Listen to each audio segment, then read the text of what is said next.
stood by him. And you know this Khadija, when the Sha'b of Abu Talib, you know when they were in the valley of Abu Talib, they were all poor.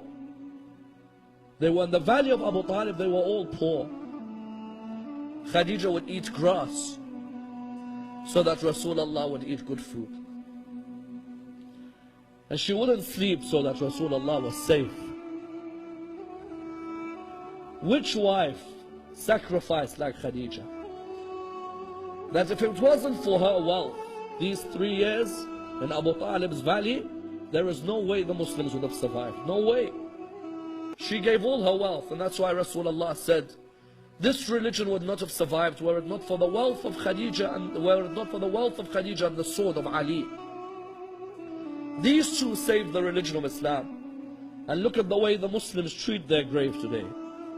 The way the Muslims treat the grave of Khadija in Mecca. You have to stand there for a few seconds and then they tell you to move. And the grave of Abu Talib, you stand for a few seconds and they tell you to move. And Rasulullah, when these two died, he said, this is the year of grief for me. I've lost my backbones, Abu Talib and Khadija. And I say to Sayyidah Khadija, oh Sayyidah Khadija, you were oppressed now and you were oppressed when you died. Someone says, what do you mean you were oppressed when you died?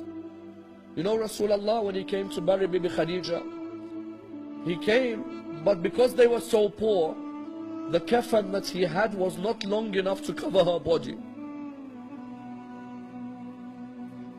The kafan was not long enough. Those of you who've had to bury your mothers or your fathers, didn't you have a kafan long enough to cover the body? Isn't it an honor from Allah? Khadija, the wealthiest woman, had no kafan.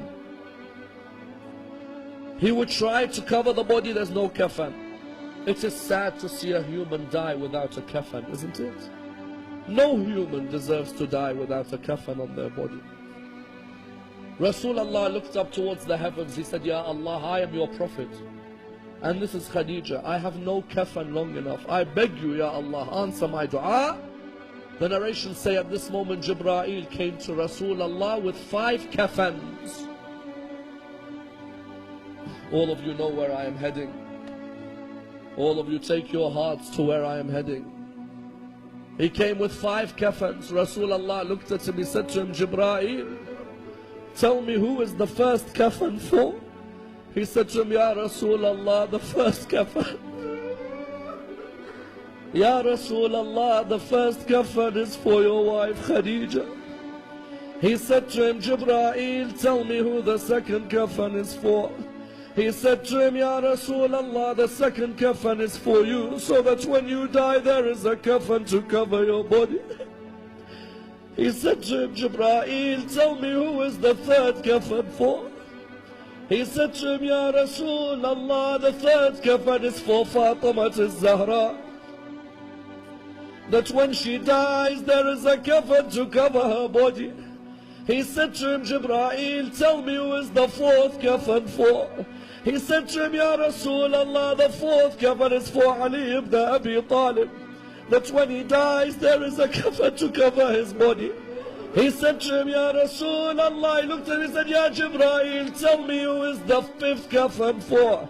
He said to him, Ya Rasulullah, the fifth kafan is for your grandson Hassan. That when he dies there is a kafan to cover his body. He looked at him and he said to him, Jibreel, tell me where is the kafan for Abdullah.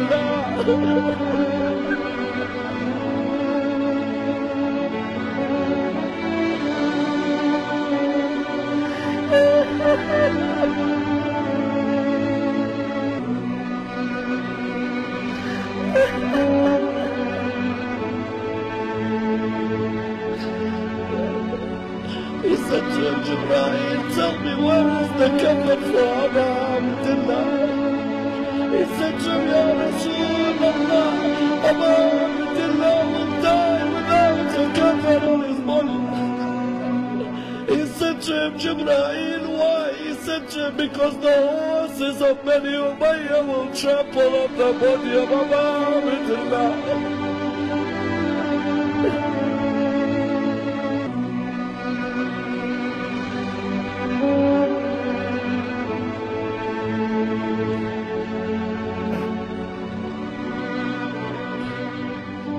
إنا لله وإنا إليه